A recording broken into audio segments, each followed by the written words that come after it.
resource. Okay, thank you for joining us. We're going to get started in just about a minute. So I know you're just so excited. I'm so excited to share today and to learn today.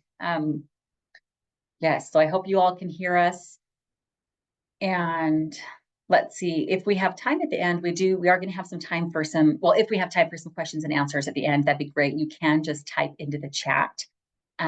We'll be watching for those. So if you do have questions, great. Also keep in mind, if you have other questions, you're welcome to reach out to me or to John, and we can help answer those individual questions as well. So just give me a heads up. We're going to start in just a few minutes. We're so glad that you've joined us. It's very exciting.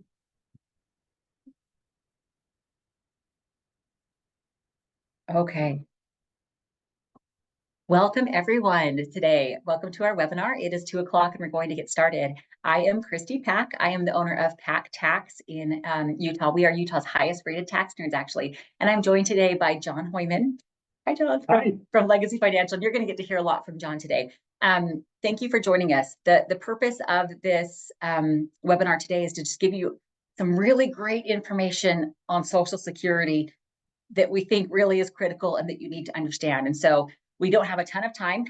We're going to get through some great points here, but encourage you that if you have questions, please feel free to reach out to us. You can reach out to me, you can reach out to John, to either of our offices. We're happy to help answer more specific questions that you have with your situations, but hopefully this will just be a lot of really good information that can be useful, because Social Security it's a lot like taxes. Well, and it involves taxes, right? They're linked together, but there are so many nuances and so many different ways.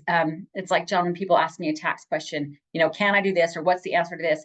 Usually the answer is, well, it depends, because there are many answers. And Social Security is similar. There are many answers about what's the right thing to do or what happens if. And John Hoyman really is the expert on this.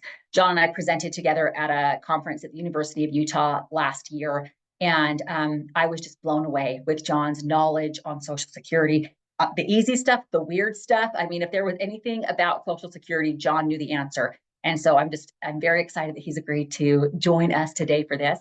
Oh, you're good. Don't worry. We can use the computer. Just wait. Okay. So a little bit of background. Again, like I said, I'm Christy. I'm the owner of Pack Tax. And we primarily do taxes, right, for individuals, small businesses, trusts. And we're very excited. We won the best of state for all accounting firms in Utah in 2023 last year. And anyway, that's a little bit about us. And so I've invited John Hoyman now to join us today. And I'm going to turn the time over to John right now. He can tell a little bit more about himself and dive right into our topic. Hey, John. Good afternoon, everybody. Thank you so much for tuning in. Sometimes when we hear the word Social Security, not only is it greeted with maybe some fear or trepidation, but also sometimes it may not be the most exciting of topics to discuss either. So really, I'm honored that you would take a portion of your afternoon to be with us today so we can learn a little bit more about Social Security. On my end, just so you know, we'll plan to do 5 different things. Number one, I want to preface things by talking about the principles of Social Security. Then we're going to talk about something called PIA, then FRA, which at this time will mean nothing to you. But at the end of our conversation, you'll understand what these 2 pieces are. Number 4 is we're going to piece it all together. Once we understand the PIA and the FRA, now there's a lot of cool things that can be specific and unique and tailored to you. Lastly, not only will we open it up for some questions and answers, but I've posed the most common questions that I typically get asked in regards to Social Security, and I'm going to answer all of those for you. And then at the end, Christy and I will reshare our contact information. So if you have any specific questions about you and your circumstance, know that we're more than happy to be a resource for you. Let's get started. Up on the screen here, I have a picture of a die. I grew up in a family, we loved to play games, all sorts of games, card games, dice games, everything. And being a numbers guy, someone who's in the numbers field, I loved looking at the numbers on a die. But the question that I want to pose for this illustration is, what number is on the opposite side of the 4? On the screen, we see 4, 5, and 6. What we don't see is the 1, the 2, or the 3. So the question I want to pose is, what number is on the opposite side of the number 4? Is it the number 1, the number 2, the number 3, or is it just random based on the die that we're looking at?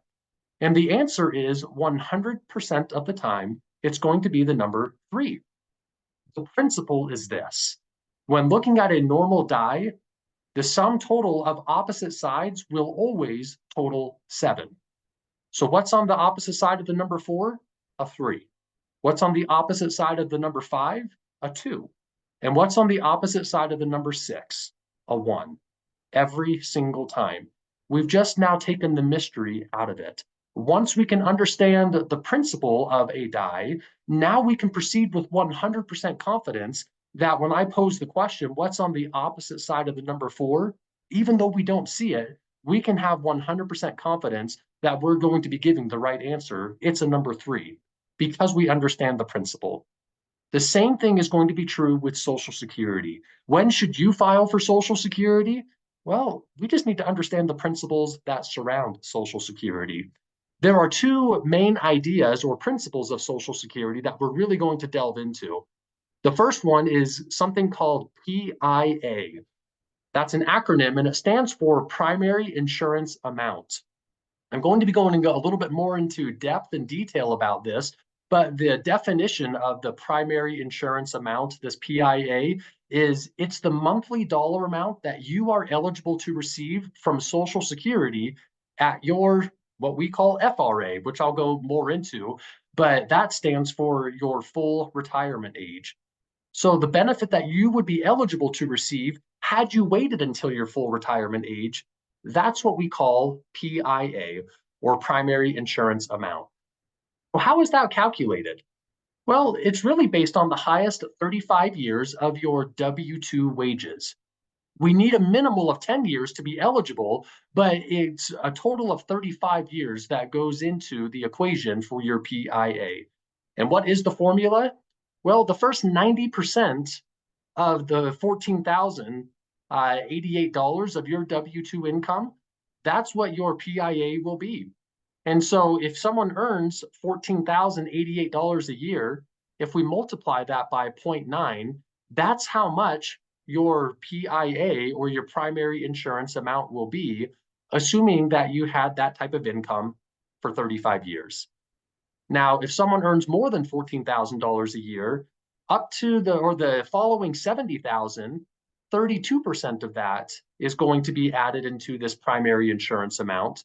And then any dollars earned from 84,936 up to the ceiling or the maximum of 168,600, 15% of that is going to be added into one's primary insurance amount or PIA benefit. Once someone hits 168,600 or more, they've reached the ceiling. No additional dollars will be added into the Social Security bucket above and beyond that threshold. So how much of my W-2 wages goes into Social Security? This is what we call FICA taxes. FICA taxes are really broken up into 2 different departments. One is Social Security, the other one is Medicare. The first 6.2% of FICA taxes goes into the Social Security bucket, and the remaining 1.45% of FICA taxes now goes into the Medicare bucket. This is not going into the bucket once you hit retirement. This is for every individual who has W-2 income. So you as an individual who works for a company who has W-2 income, a total of 7.65% of your income is not going to federal and state taxes. It's going to these payroll taxes, sometimes known as FICA taxes, of which 6.2% of that is actually being added to Social Security specifically. In addition to your 7.65 that's going in, your company or your employer is also required by law to match that dollar for dollar up to that first 7.65%. So in total, 15.3% every pay period is going inside of the FICA bucket. 12.4% of your W-2 wages is being added into the Social Security bucket. Now, sometimes this is where self-employed individuals are a little bit concerned about having or showing any sort of W-2 income, because what they're able to avoid is that 15.3% FICA taxes. But the exchange is this. If they do have income going into the FICA bucket or the Social Security bucket on the front end, on the tail end, they will be eligible to receive Social Security benefits. Remember, it's a maximum of 35 years worth of wages. If someone only has 20 years worth of wages and then they file for Social Security, how is that calculation determined? Well, only 20 years of income would be counted. The other 15 years are now counted as zeros. But here's the exchange. If someone has W-2 income, let's just say of $30,000 a year, now we can see, and they average that for 35 years, now on the right side, they would be eligible to receive $17,771 a year in Social Security benefits, assuming that they waited until their full retirement age. So if someone is self-employed and they want to see, well, how much in Social Security benefits should I target down the road, meaning that they would have to pay all of these extra FICA taxes. But this is now, I guess, the trade-off where they can see, is it worth it for me to add my 15.3% into FICA so I can receive or achieve a certain dollar amount in Social Security down the road?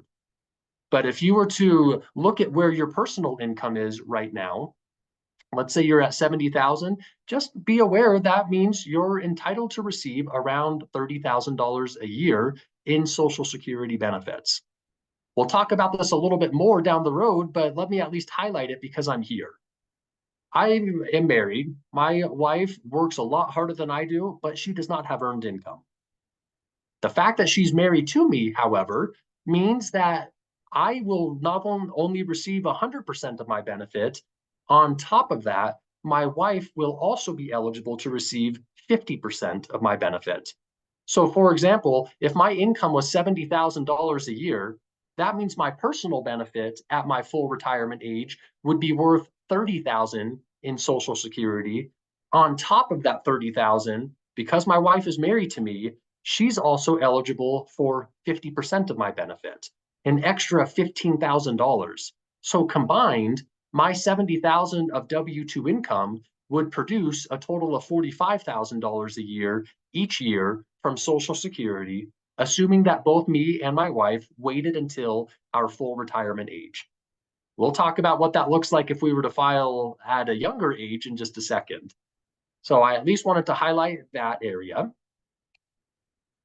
Before I do get into the full retirement age, it looks like we have a few questions. Let me just see if any of them are specific to PIA. Oh. So I'm just making sure that we're turning it up. We hope you can hear us.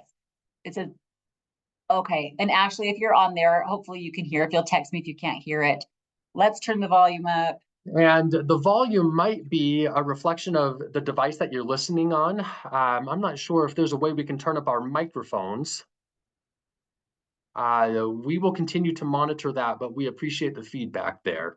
We do have feedback from others that they can hear well. So some attendees are hearing very well. So if you're not able to hear, if you'll also double check on your screen, you might need to go down to the volume button on your screen and click that and see if you can adjust it higher there too. See if that helps at all. We hope so. Perfect. Thank you. All right. So those are the principles behind PIA, or the primary insurance amount. But now, as kind of a separate topic, we have something that's called FRA, or full retirement age. When Social Security first started back in the 1930s, one's full retirement age was age 65. And over the years, that age 65 has increased. For those who were born between 1938 and 1942, you added 2 months to every year that you were born after 1937 until we get to 1943, at which point now full retirement age was 66. But for anyone who's born in 1960 or later, your full retirement age is age 67. Why is that important? Because remember, the full retirement age is the age that we're eligible for 100% of our personal benefit. That's once again called our primary insurance amount, 100% of our benefit. So if someone were to if someone were to collect their benefits at a different age, other than their full retirement age, they're allowed to do so. What we're showing on the screen right now is if someone were to file on their personal benefits, what percent of their primary insurance amount are they eligible to receive? I'm going to hover on the age 67 just for a moment.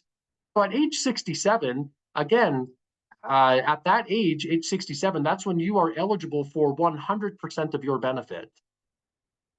Social Security has a law that's written that says if someone wants to file at a younger age, they certainly can on your personal benefit. Age 62 is the youngest that we're eligible to file, but instead of receiving 100% of your benefit, you would only be eligible to receive 70% of your benefit. And every year that you wait from age 62 until your full retirement age, that benefit is guaranteed to grow somewhere between 5 and 6% a year. But every year that we delay from our full retirement age until age 70, that benefit is guaranteed to grow at 8% a year. And so if someone says, I have financial resources, I think that my rates of return on my investment portfolios may only average a 5 or a 6% rate of return, then if that's the case, possibly waiting and delaying our Social Security benefits may make sense. So this is what it looks like to file based on our personal benefits and the age in which we file. What percent are we able to collect? It really just depends. The younger you are, the smaller the percentage is, and the older we become, the higher that percentage becomes as well. Now, on a spousal benefit, I mentioned earlier that I'm married and my wife does not have earned income. But what this tells us is if my wife waits until her full retirement age, which at this time is age 67, she would be eligible to receive the full 50% of my benefit. But my wife could also file, even for the spousal benefit, younger than her full retirement age, but she would not be eligible to receive the full 50%. In fact, every year that she collects early, that benefit is going to be reduced between 3 to 5% a year each year. And so that's important to know as we're making the decisions as far as when to file. But in addition to personal and spousal benefits, there's another benefit out there that's called a survivor benefit. This is if I were to pass away, my wife would be eligible to receive a benefit based on my earning history, not necessarily her own earning history. This, one thing that we'll notice is instead of age 62 being the young age, for a survivor, they are able to file for their benefits as young as age 60. But there's no financial incentive for them to delay it any further than their full retirement age. It's not going to grow at the 8% after their full retirement age until age 70. That benefit stops accruing upon their full retirement age. Let me piece all of this together, and then we're going to go into some major questions that I get posed on a daily basis. There are several different benefits that one can be eligible to receive. The four most common benefits are the top left, individual benefits. Who is eligible to receive these individual benefits? Well, someone needs at least 10 years of earnings history. The Social Security Administration, they break that into quarters or what they call credits. You need 40 credits or 40 quarters of W-2 earned income. What are the eligible ages that someone can file for your individual or personal benefits? As young as age 62 and as old as age 70. But can someone earn income while filing for Social Security benefits? The answer is maybe. And why I say that is this. If someone is younger than their full retirement age, Social Security has a max earning ceiling or limit for someone to earn. That maximum amount is $22,320 this year in 2024. And I'm not sure why that dollar amount exists, but it is what it is. But what happens if someone earns above and beyond that threshold? For every $2 they earn over that $22,320 threshold, your individual benefit gets penalized by $1. So for every $2 you earn above that threshold, your monthly benefit will be penalized by $1. So if someone earns $32,320, well, that's $10,000 above that, which means your benefit is going to be penalized by $5,000. So filing younger than one's full retirement age, just the amount of income that we can earn becomes very limited. What about the spousal benefit? The criteria for who is eligible, someone needs to be married to their spouse for at least 1 year, and that spouse has to have earned income and has to have filed for their own individual benefits. So in the case of my wife, if I were still working, but I have not filed for my personal benefits, my wife is not able to file for spousal benefits. She can only file after I personally file for my individual benefits. When can she begin to file? Again, as young as age 62, but there's no financial incentive for her to delay all the way until age 70. The latest that she would ever want to delay is her full retirement age. In the specific case for my wife, that's age 67. Now, can my wife have earned income? She is subject to the same earned income limitations that I would be. So younger than full retirement age, she could only earn up to $22,320 without incurring any sort of penalty. But once she hits her full retirement age or older, she could have as much earned income as she wants, receive the full Social Security amount, and none of that is going to be penalized. Again, a survivor benefit, this is someone who was married to their spouse at least 9 months before the death occurred. And the spouse who passed away was eligible for his or her individual benefits. It doesn't mean that they have filed, it simply means that they met the eligibility requirements. A survivor can file for the benefits at age 60. They are also subject to the same earning limitations as individuals and as the spousal benefit. So younger than full retirement age, again, there's just that earnings limit. But once you hit the full retirement age or older, there is no cap of how much one can earn. Now, I've included on purpose the far right column that says strategies. And what I wrote there is you can switch from one benefit to another. We had a client whose husband passed away. He was a very well-to-do doctor. And she worked for about 10, 11 years before she stopped working and raising her family. Fast forward about 30, 35 years later, her husband passed away, had very high wages. And she, even though her personal benefits were kind of limited, she was eligible for her personal or individual benefits. We had recommended to her file for your individual benefits as soon as you turn age 62, which she did. It was a reduced individual benefit based on her earning income throughout her working career, and that was okay. It was about $400 a month that she received. Had she waited until her full retirement age, it would have been a little bit more, maybe $500 or $550. But we made the recommendation right at age 62, file for your personal benefit. The reason being is we knew all along that she wanted to eventually file for the survivor benefit. There's no financial incentive to not taking her personal benefit right now if she knew she was going to be taking the survivor benefit later.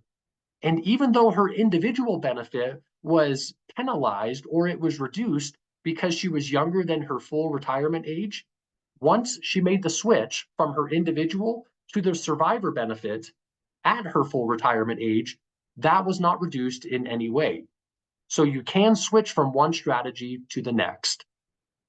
The last benefit that I want to quickly touch on before I start answering some of the more common questions that I receive regarding Social Security is about children's benefits. The eligibility is if there is a legal parent or guardian that has passed away and they were eligible for individual benefits, then the children who are still living at home are eligible for a benefit as well. So when should they file for the benefit? As quickly as possible, because the earnings limitation, the parent, the surviving parent, can earn as much as he or she would like, and it's not going to penalize any of the surviving children's benefits. So how long do those children benefits last? It lasts until age 18 or high school graduation, whichever one occurs second. So if they turn 18 in February and then they graduate in June of that same year, the benefits would last all the way through June upon high school graduation. So that's high level, the main four categories of Social Security benefits: individual, spousal, survivor, and children's benefits. Some of the most common questions that I receive on a daily basis. The first one, the one that I receive more than any other: will Social Security even be around by the time I retire? Or if I am retired, can I really count on Social Security for as long as I'm alive? I think the short answer to that question is yes, it's going to be there. The short answer, maybe not the politically correct answer, is this. Hasn't the past 4 or 5 years the government proven to us that even if they don't have dollars to spend, that they're not afraid to hit print? During the COVID-19 crisis, the government stimulated the economy with about $10 trillion, with a T, trillion, which is just an absurd dollar amount. And those were dollars they didn't have to spend, but they just created those dollars. So that's something, that's maybe the shorter answer, but the longer answer is this. And where the concern really originates is this: a little bit of background or history of Social Security. It started back in the 1930s. And when it first started, it was engineered for a 65-year-old male only to be a recipient. Sorry to all the females out there on this call. That's just not how it was first engineered. But back in the 1930s, what was the average life expectancy of a male? 64 years old. So they could qualify for the benefit at age 65, but it was never engineered to last 30 plus years of one's retirement when it first originated. So I guess that is strike one against Social Security. But ever since Social Security started, remember how much is going into the Social Security bucket? You and I are adding 6.2% into that bucket, but our employer is also adding 6.2% into that bucket for a total of 12.4%. And ever since it started back in the 1930s until about May of 2019, there was always more money going into that bucket than was leaving the bucket by those who were recipients of Social Security. So for many, many years and decades, that bucket of Social Security was growing and it was accruing a reserve pool, and they call that their trust fund. Now, in May of 2019, something happened. We had enough baby boomers retire. No longer are they adding money to the bucket, but now they're starting to pull money from that bucket. So now we are starting to get into what at face value seems to be dangerous territory, where now this bucket, which had a large reserve pool, is now starting to shrink. And it's supposed to be getting smaller and smaller. And eventually, if no changes to the law take place, that reserve pool will be fully depleted. The current estimates are right around the year 2037. This is where the media, from my perspective, has a heyday. And this is where they scare the living daylights out of us by saying Social Security is going away. You can't count on it. But the fallacy with that argument is this: that assumes that in 2037, when the bucket is depleted, that there are no additional dollars being added to the bucket. You and I now know that there is 12.4% of every American's W-2 income that gets added to that bucket every single year. So if no changes to the law take place, the worst case scenario is we can only pull out of that bucket whatever is being fed inside of that bucket. The estimates right now are, instead of someone being eligible to receive 100% of their personal benefits, they would only be eligible to receive around 77% of their benefit, because that's how much is being fed inside of that bucket.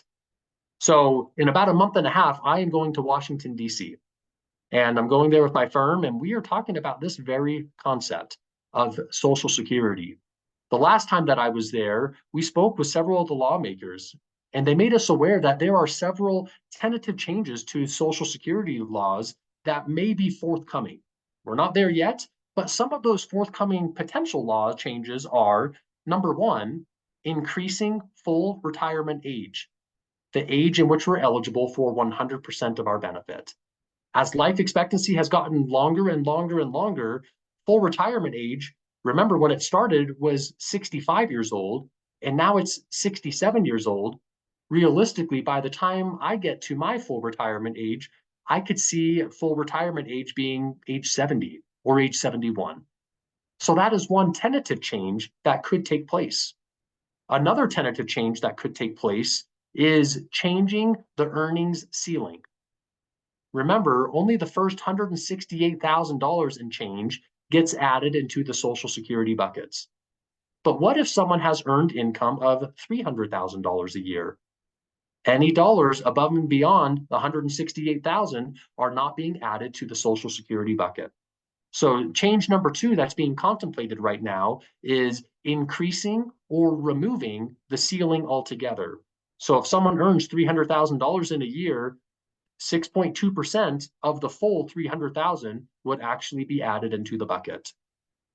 The third thing that they're attempting to do is something called a means test, which simply stated is for someone who has saved and accumulated tens of millions of dollars, you probably don't need Social Security relative to the person who hasn't saved that dollar amount. And so, whether right, wrong, or indifferent, another change to the law is a potential change to the law is they may do this means test for those who have accumulated massive dollars. They may not be recipients, at least not for the full benefit of Social Security. But will it be around? Yes, I stand strongly confident that something will be there as long as politicians and the IRS continues to have 12.4% of every working American's W-2 wages being added to the bucket.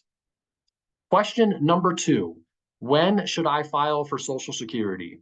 And the answer to that question is, it depends. This is not a one-size-fits-all solution. Some of the determining factors, how healthy is someone? We know that at age 62, even if we're retired, we get to receive a benefit, but it's going to be a reduced benefit, as opposed to if we waited until full retirement age or age 70.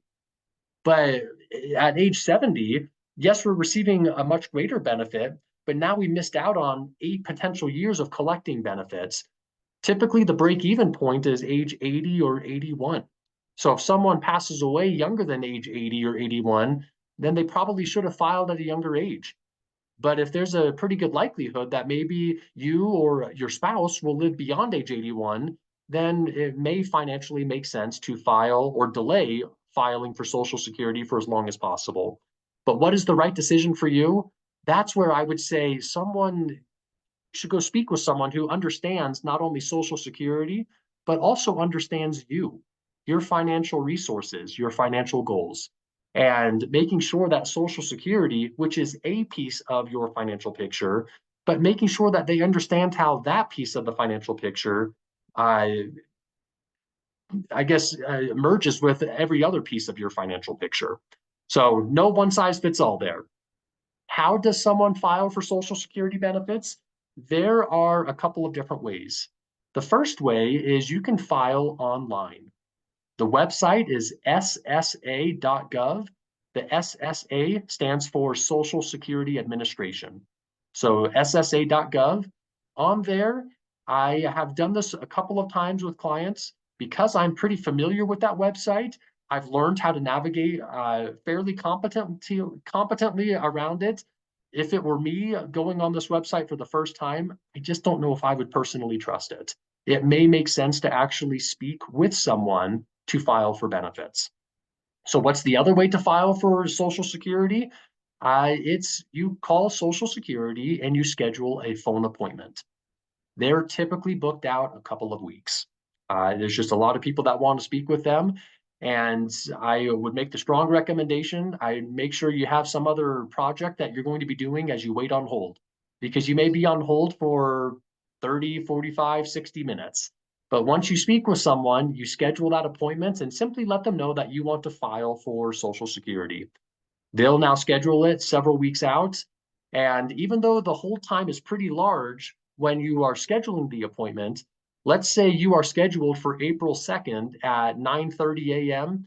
If they haven't called you by 9:32, I'm shocked. So when you do have a scheduled appointment, they really are pretty punctual when it comes to that. But how can you find out? And I guess this is the fourth and the final question. How can I find out my personal estimated Social Security benefits.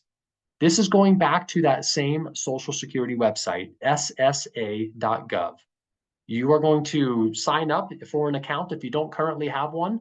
Um, and when you sign up, I would say be prepared to not be able to answer all of the questions that they may pose to you. Some of the questions might be, in 1982, you took out a loan when you bought this car. What were the last four digits of the loan? And just they ask super hard questions. And sometimes the questions aren't as hard, and we get lucky that way. But uh, but once you go onto that website, you'll be able to look at your full earnings history, and then to look at how much you're eligible to receive if you continue to make the same income that you're making right now between now and when you do retire or you file for benefits. And so that is the end of the questions. I am going to stop sharing my screen, but if anyone has any additional questions for us, actually, I guess we'll keep this up. That way you have our contact information. But if anyone has additional questions for us, please chime in and look at the chat box and type your question inside of there, and we're more than happy to address and answer that for you. And we just want to thank you so much for joining us today. And remember, everything depends. Mostly everything depends. And so we really want to encourage you, if you have other questions, please reach out to us. John is so kind to walk us through on this webinar some ways of, of how you would actually apply for Social Security.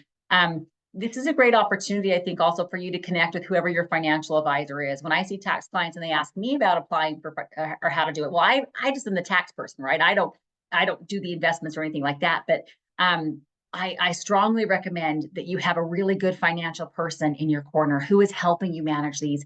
And generally, if you have a really good financial person in your corner, they're a great resource for you to help you walk you through and to help assist you in things like applying for Social Security. So John's my financial guy. That's why he's here. And he's helped me every step of the way and helped my family every step of the way. But don't feel like you need to do Social Security on your own. Like, that's where a great financial advisor can come in to really help you run those numbers and make good educated decisions with, what's actually going to be best for you in this situation. So John's one of many financial advisors that I work with. He happens to do all of mine, and he's absolutely fabulous. We have some other great recommendations as well. We would love to help connect you with someone. Like, you don't need to do this alone. Like, you can find someone that's a really great fit for you that can help walk you through these processes as well. So anyway, we're so grateful that you joined us.